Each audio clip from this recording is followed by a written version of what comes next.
Hello, hello my friends, AmyR here with Prairie Paper and Ink. Welcome back to my face and my card making space. Happy Stamptember.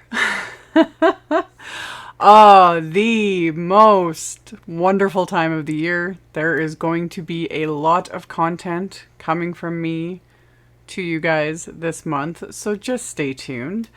And as of me filming this intro, I haven't done a release and review yet for the big Stamptember release, which is Simon Says Stamps September release.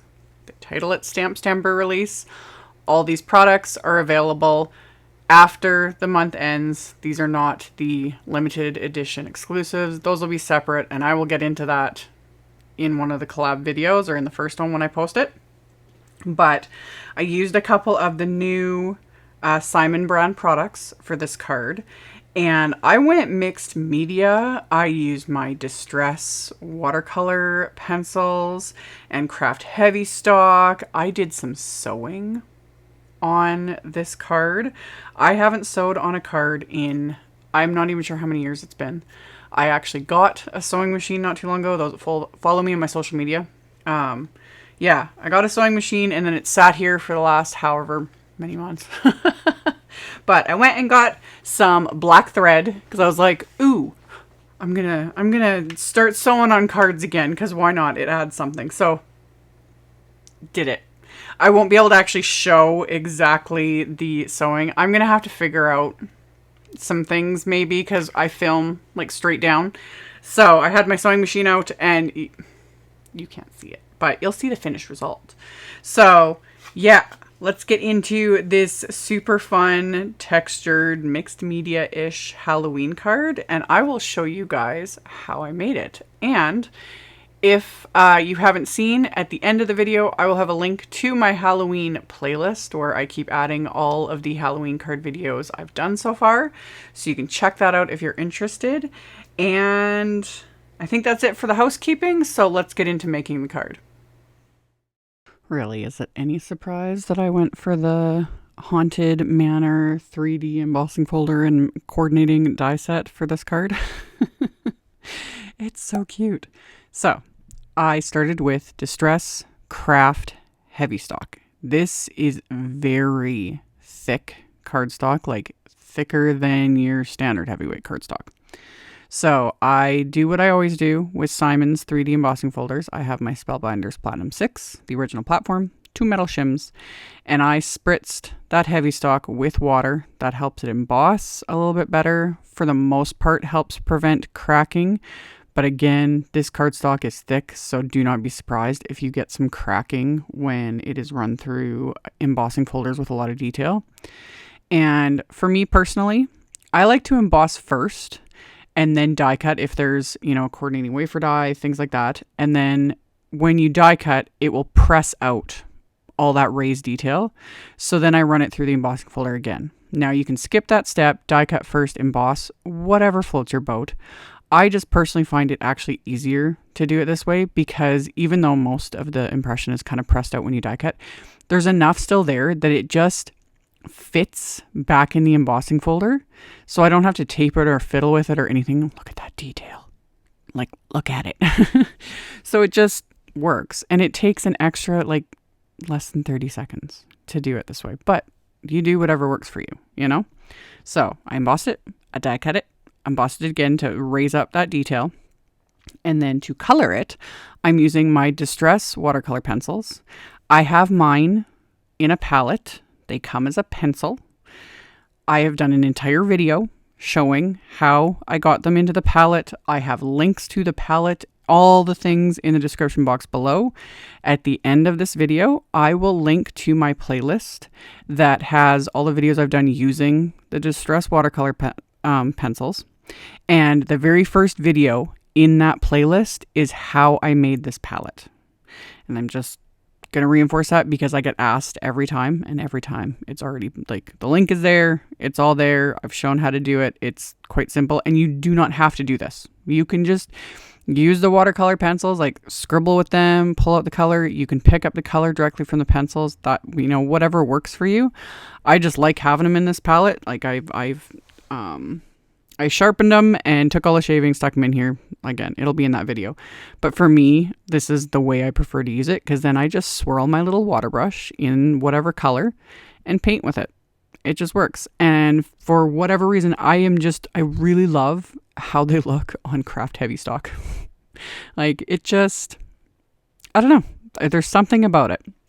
But you could use markers, you could use paints, you could use all sorts of things, really, and it doesn't have to be heavy stock either. You could just use white cardstock or, anything, whatever floats your boat. But yeah, my just gut instinct when I was looking at this, I was like, I need KRAFT HEAVYSTOCK and I need my distress watercolor pencils.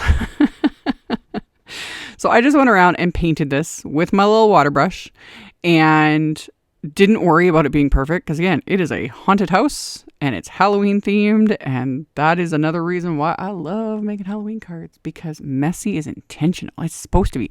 Messy means spooky. So I kept going around and just doing my thing, and I would paint. I was being somewhat careful, because like I said, there was like a couple spots where it was split. I don't even know if you'll be able to see it all in the video, and in the end it won't matter, because when I adhere this to the finished card, I'll glue it down, it doesn't matter. But I was being a little bit careful. It was that like right hand window with all the window panes. It was like right above that where the cardstock's actually a little split. But again, it's heavy stock. This stuff can handle quite a bit. So it's not like it was, falling apart or anything like that. So I layered up the colors too here and there, just to like intensify them.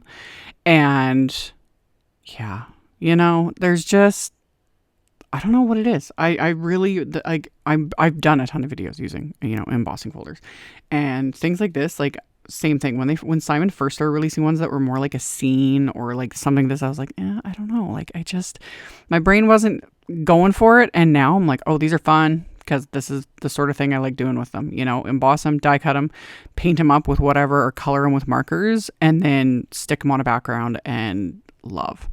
So when I first did the house, I popped out all the little windows. My original plan was I was just going to adhere like, yellow cardstock behind them. And then I changed my mind. I had all that scrap left over from the original embossing and die cutting. So I just painted a couple of the yellow shades of the Distress watercolor pencils onto that, and then chopped down those pieces, put them all behind the die cut there, and then die cut them. So I'll have all the little windows. And then I've shown this in many videos in many different ways, how I'll inlay die cuts. This is no different. I just flipped over this haunted house, and then I backed all these openings with just washi tape, because you will not see the washi tape either when everything's adhered. You could just use copy paper, whatever, but I've got rolls of washi tape, rolls and rolls and rolls. And this is one of the ways I like to use it. I also use the washi tape to hold my dies in place when I'm die cutting. So I backed it with that. Could have left that, but I still like to add a little bit of adhesive, just a little extra insurance. And then, yeah, I've got all my little window pieces that are die cut, and most of them were still stuck in those scraps, which is just perfect, because I just held them over the windows and then pressed them through the scrap into the little wells where the window openings were. Done. And simple, and they're filled in, and it's a little more muted than if I'd used like actual yellow cardstock, because again, I painted this on top of the KRAFT HEAVYSTOCK, which does give everything a much more kind of a muted undertone. And it would be the same thing if I'd use like markers, because again, KRAFT base versus a white base, if that makes sense. So I went along and filled in all those little window openings, and then I've got this fun little, not even little, this thing is big, like it's basically A2 sized. I could have made a bigger card, really, if I'd wanted to, but in the end I stuck with the A2 size. But I was like, oh, this would look good on a 5x7 card too, Anyway, filled in all the pieces, and then I've got another piece of A2 KRAFT HEAVYSTOCK, and I am just going to use my Distress watercolor pencils again, this time with just a little bit of a wider flat brush. So I just put drops of water into the wells, and these, when I do things like this and I'm actually adding water to the wells, I just leave my palette open when I'm done and let that dry out, and then it's good to go. And then I can come back to it next time and everything's fine, because the water will evaporate, the color's all still there. Yeah. You don't have to use a water brush with these. You can use a paintbrush and water, all the things. But use that to paint my background and just kind of worked from like a lighter shade of blue to the darker shade of blue and added some black at the top, you know, to create a night sky. And I wasn't worried about creating a smooth blend, like you know, there's brush marks and everything on here. I am more than okay with that. I want that. It gives it that extra something, like it shows that it's been painted. It shows a bit of texture. And like I said, I was going sort of mixed media with all this. So I was having fun. I was making such a mess and I was having so much fun with it. So after it dried, I stuck it in my splat box and then I pulled out the Mica Stain. This is unraveled Mica Stain. I bought backups of this color. It is, I love the Mica Stain sprays, all of them. They're all amazing for all their different, you know, colors and things and everything else. Unraveled is my current absolute favorite. I have used it in many videos and I'm loving it for like night sky splatter, which is exactly what I did. Shook it up really, really well, put it on my palette, used my little fan brush, splattered it all over that background. So then I'm going to have shimmery star splatter basically. And then I was like, there's enough left on this palette. Why don't I paint all those window openings with this? So this was just like, again, I was just like going with it, you know? So I just took a little paintbrush and, you know, would pick up that Mica Stain that's left over on the palette and just paint it on the window openings. It was quick and simple, and it's just going to add extra shimmer and sparkle. And really, when is that ever not a good thing? So yeah, went along, painted with that. And yeah, like I said, one thing just kind of kept leading into the next with this card. And I just went with it, you know, just go with the flow. So the background was dry. I trimmed it down just a bit. I think it was like 4 inches by 5¼ something like that. Just slightly smaller than an A2 card front. After I trimmed it down, I am going to adhere this haunted house to it just with glue. I was originally going to pop it up with like foam adhesive, like, you know, give it some dimension, but I decided to adhere it flat because I wanted to try sewing. Like I said in the intro, I haven't sewed on cards in years. I am not going to like do any sort of tutorials. Like, dudes, just threading the sewing machine, I had to like Google YouTube videos and all the things because it's been a long time. It's been a long time. Any sewing machine is going to work for this. The only thing you need to always be aware of course, is if you're going to sew on cards, just be aware that the needle you use is going to go dull quicker than average because you're sewing on a paper. Anyone who sews or works with fabric knows exactly what I'm talking about. Like when you use scissors, you know, the old adage, like your mom still hasn't forgiven you for using her sewing scissors on your little craft projects when you're in school. Truth. So that will happen with the needles. That said, I can't say how long a needle will last, anything like that. Nope. I don't worry about it. And back in the day with my other, like my previous machine, I never changed the needle. Never once. It's not like I did a ton sewing on cards, but yeah. And I can't say anything about like tension and all the things. I was like, I got the thread in, I stuck the card in there, or the card front, and then just sewed around the perimeter. And I had black thread in it, and that's as exciting as it gets. And see, you can't actually see because, you know, camera facing downwards, but we'll see where this all goes. I enjoyed it. I did get some other colors of thread. We shall see what happens, but it worked. So I sewed around the perimeter. It wasn't perfect. Again, don't care. It's a Halloween card. And I was just literally ecstatic that I was, you know, able to do it without like blowing up my machine or anything like that. And then I took my scissors and I roughed up the edges of this HEAVYSTOCK. HEAVYSTOCK roughs up nice. I've been doing this a lot in, you know, recent videos because it's just another like current obsession. It was like an old school obsession. This is what we used to do back in the day. And especially on Halloween cards, I love adding that extra texture. So I roughed up the edges, and then I'm going to add more splatter because, you know, it just cuz.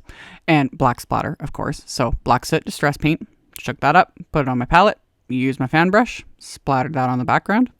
And because it's black soot distress paint, immediately wash your brush because this stuff dries permanent. You don't want to mess with the black soot distress paint. So cleaned it off. Everything's good. Let that dry. And then my other little touch of mixed media was some Crypt grit paste. My little baby container, this came out like, I don't know, 2 or 3 years ago. I'm not even sure. I need to get I thought I had bought the big jar because Ranger re-released it this year. And I didn't. So thankfully I had this little jar, and he's starting to dry out because he's very old. But yeah, same thing. I stuck my finger right in there, and I just made a mess. Had fun with it.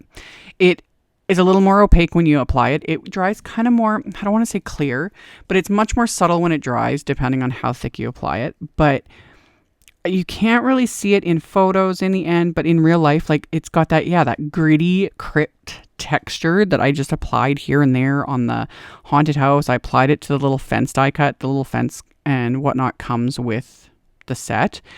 And yeah, it just gives it that like kind of gritty, dirty texture. I love it. I'm going to have to use this more, and I'm going to have to get a big jar of it because I thought I had some. What the heck?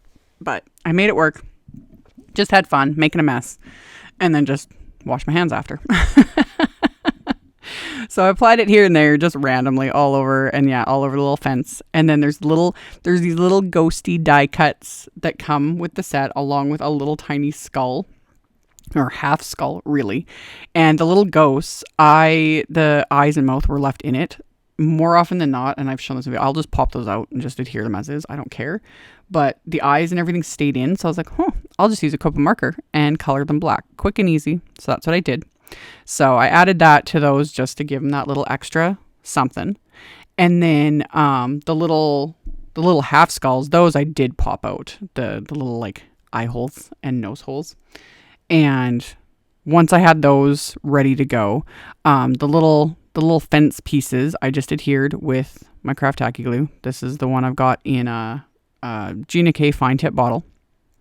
And I'm going to adhere those onto either side of my little haunted house.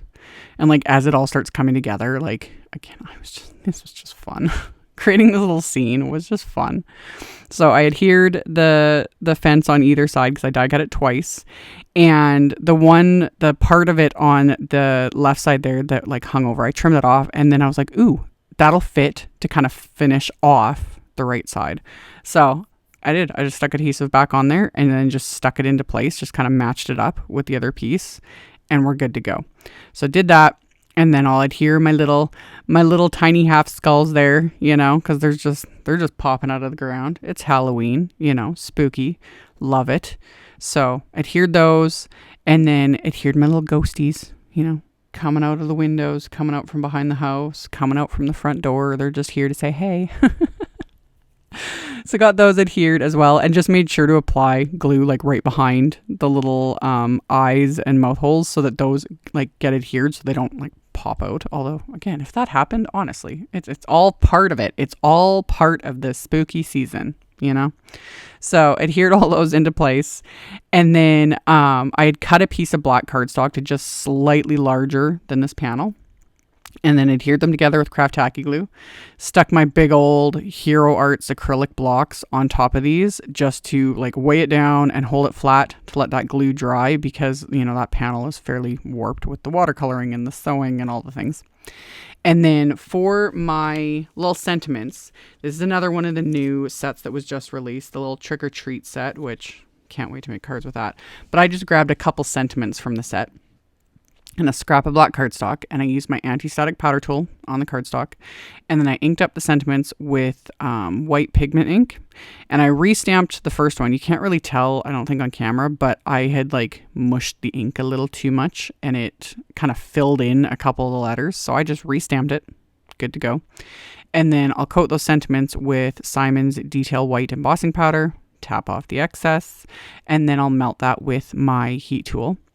And then once those are melted, give it a few seconds to, cool back off. I'll remove that anti-static powder that's sitting on the cardstock. I just, wipe it off with a cloth. And then there is a little coordinating die set for that stamp set. And there's coordinating dies for the sentiments, which you guys know I love having coordinating dies for my sentiments. So tape those into place with that washi tape so that these don't shift when I run them through my die cut machine. So got those taped into place, die cut the sentiments. Once that was done, My card base is that same KRAFT HEAVYSTOCK. And I'll get to the card base in a second. First, I had die cut like one extra skull. There just needed to be another one. And I didn't want them to be so stark white. So I just grabbed a couple more Copic markers, just like a couple warm grays, W2 and W4. And added little bits of scribbles and little dots, you know, just to dirty them up a bit. And then I also grabbed my BG000 Copic marker just to add that little bit of cool blue to the ghosts. Just gives them that little extra something, and actually it makes everything look more white, really. So added that to those, and I added to the ones that will be going on the inside of the card, which, yes, card base, top folding, A2 sized note card, which 4 1/4 by 5 1/2, and I made it from more KRAFT HEAVYSTOCK. I adhered the little sentiment on the front with just some thin waffle flower black foam tape. So pop that into place, and then yeah, card base was the HEAVYSTOCK. I went with that because one, that's what was like the main thing for this card, but it also is perfect because you can write on it. Obviously it's not, black, and the ghosts pop out a little bit more, and that's why I wanted to use that here for the booze sentiment. And then I was like, ooh, I can add these little extra ghosties. So I had die cut extras from just scraps of white cardstock, colored them the same as how I did the ones for the front of the card, and then just adhered these kind of around the sentiment on the inside of the card. So once I got those adhered into place, I can then adhere the card front to the card base. Again, just did that with KRAFT Tacky Glue. So got all that popped into place, got the card front adhered to the card base, and that was it. And that finished off these cards. Or this card. I only made one. Could have made two, but one was enough for today anyway. So yeah, you can kind of see that grit crypt paste. It's fun. Definitely need to get a big jar of that. And like I mentioned, I will have a link at the end of the video to the playlist using the Distress watercolor pencils. And again, the first video in that playlist shows how I made the palette for it. I will have a link to my Halloween playlist with all the videos I've done so far making Halloween cards. That'll be in the end screen. And then directly below the video in the description box, I will have a link to my blog post. In the blog post, it's the pictures, picture links, etc. I'll have the supply list, linked all the supplies. You can check that out below if you are interested. As always, thank you all so very much for taking the time to watch my videos, for thumbs upping and commenting and letting them robot overlords know you guys like what you're seeing. Subscribe if you haven't. I would love to have you, and I will see you all very soon in the next video. Bye.